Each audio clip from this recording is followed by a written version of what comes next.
আজ থেকে শুরু হয়েছে বৌদ্ধ ধর্মাবলম্বীদের আষাঢ়ী পূর্ণিমা।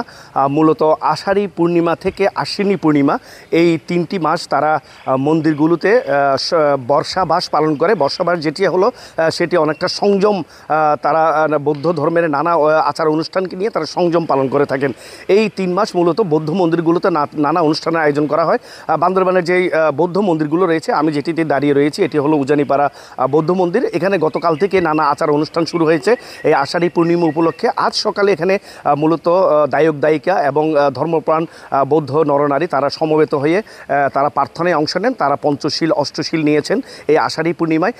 মূলত বৌদ্ধ ধর্মাবলম্বীরা যেটি বিশ্বাস করেন, আষাঢ়ী পূর্ণিমাতে এই ভগবান বৌদ্ধ তিনি ধর্মপ্রচার শুরু করেছিলেন। এই ধর্মপ্রচার শুরুর দিনটিকে তারা অত্যন্ত গুরুত্বপূর্ণ মনে করেন এবং পবিত্র দিন মনে করেন। এবং এই কারণে আজ সকাল থেকে মন্দিরে মন্দিরে নানা বৌদ্ধর প্রার্থনা শুরু হয়, নানা আচার অনুষ্ঠান ছিল আজ, এবং সেখানে ধর্ম দেশনা দেওয়া হয়। এই গুরুত্বপূর্ণ দিনটিকে নিয়ে বৌদ্ধ যে ভিক্ষুরা রয়েছেন, জ্যেষ্ঠ ভিক্ষুরা, তারা ধর্ম দেশনা দিয়েছেন। এবং সেই সাথে মূলত 3 মাসেই নানা আচার অনুষ্ঠান পালন করা হবে এই বৌদ্ধ মন্দিরগুলোতে। একটি বিষয় আমি জানিয়ে রাখি যে বান্দরবানের যে বিভিন্ন ধর্মীয় যে বৌদ্ধ ধর্মাবলম্বীদের মন্দির এবং যে ধর্মীয় প্রতিষ্ঠান রয়েছে, সেখানে সব জায়গাতে এই আচার অনুষ্ঠানগুলো শুরু হয়েছে।